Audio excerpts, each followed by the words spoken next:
Bueno, buenas tardes. Muchas gracias por el espacio. Es un gusto enorme poder estar aquí y participar de este debate. En esta presentación retomaré los puntos que me parecen trascendentes para este debate parlamentario de la sentencia de la Corte Suprema del año 2002 en el caso que conocemos como FAL.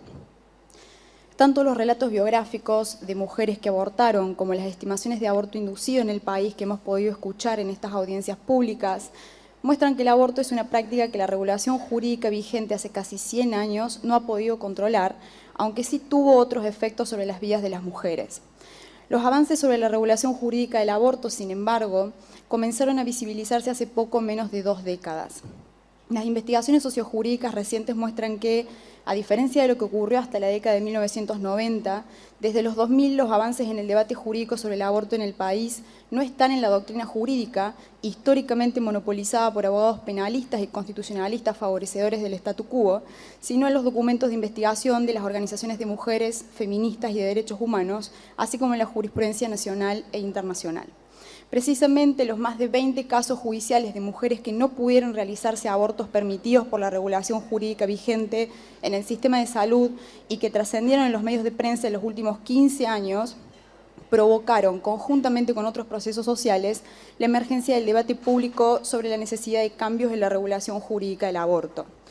Estos casos judiciales evidenciaron que el sistema penal ha sido efectivo para mantener a las mujeres presas del poder médico en su entramado con el poder judicial y de prácticas sanitarias riesgosas en la clandestinidad que, de diferentes formas, afectaron su salud y sus vidas.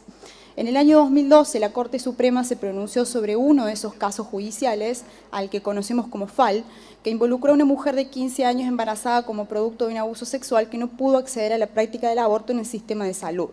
En la sentencia, la Corte consideró que ese caso judicial se daba en el contexto de un debate público que ponía en cuestión la regulación jurídica vigente del aborto.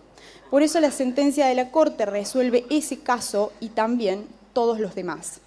Es un punto de inflexión en el debate jurídico sobre el aborto y uno de los instrumentos jurídicos más completos de los que disponemos para avanzar en el modelo de despenalización del aborto y en las regulaciones necesarias para la realización de la práctica segura y sin obstrucciones en el sistema sanitario.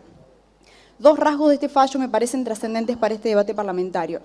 Un primer rasgo es que la sentencia de la Corte reconoce la ineludible dimensión transnacional del debate jurídico para mostrar que, si las mujeres somos consideradas en ese debate jurídico, la despenalización actual del aborto en nuestro país se ajusta al derecho internacional de los derechos humanos. Sin embargo, y siguiendo este razonamiento, podemos pensar que el modelo de despenalización actual es insuficiente. ¿Por qué? Porque los organismos de derechos humanos recomiendan a la Argentina flexibilizar el modelo regulatorio de despenalización que, como está propuesto en algunos de los proyectos que se debaten en el Congreso, implica no solo trascender el modelo de causales para que las mujeres y los varones trans no tengamos que dar razones para poder abortar, sino que además implica abandonar el sistema penal. En este sentido, la sentencia de la Corte permite situarnos en el marco del derecho internacional de los derechos humanos, que recomienda avanzar en otro modelo de despenalización, asunto que ha sido mostrado por diferentes expertos en derecho internacional en estas audiencias y que solo puede ser dirimido por este Congreso Nacional. Pero además, la regulación jurídica actual del aborto es insuficiente porque los organismos de derechos humanos recomiendan a la Argentina garantizar el acceso en todos los casos permitidos por la ley. Teniendo en cuenta esto, la Corte consideró entonces el contexto social de obstrucción de la práctica del aborto en el sistema sanitario en su entramado con el judicial y estableció los lineamientos que debe seguir el Estado como garante del derecho a la salud. Estos lineamientos han informado los proyectos que se debaten actualmente en el Congreso, aunque me interesa destacar 2 porque son los que diferencian a los proyectos en debate y que podrían provocar un retroceso en los avances jurídicos. Uno que se refiere a la intervención de los profesionales de la salud en la práctica. La sentencia de la Corte es enfática respecto de que la práctica del aborto sea realizada por un profesional de la salud, evitando exigir la intervención de otros profesionales.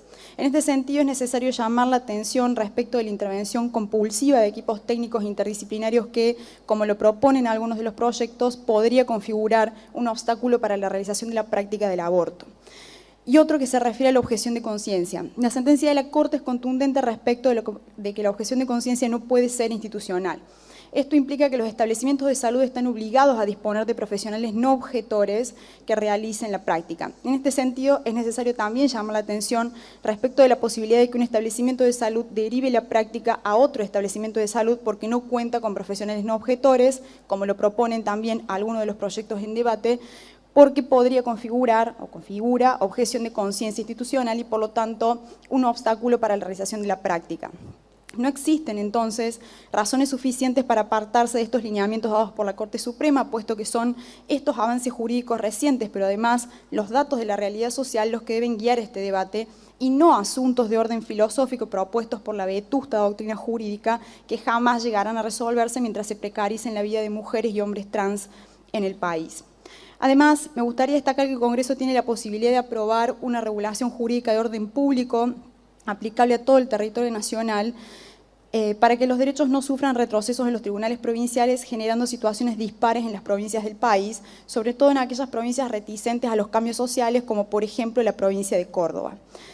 Menciono esto como mujer habitante de la provincia de Córdoba, donde la aplicación del protocolo de atención de abortos no punibles se encuentra suspendida por una orden judicial que nos coloca a las mujeres de la provincia de Córdoba en una situación desigual respecto de las mujeres habitantes de otras provincias del país. El Congreso, entonces, está frente a una oportunidad histórica, como lo estuvo... Sí.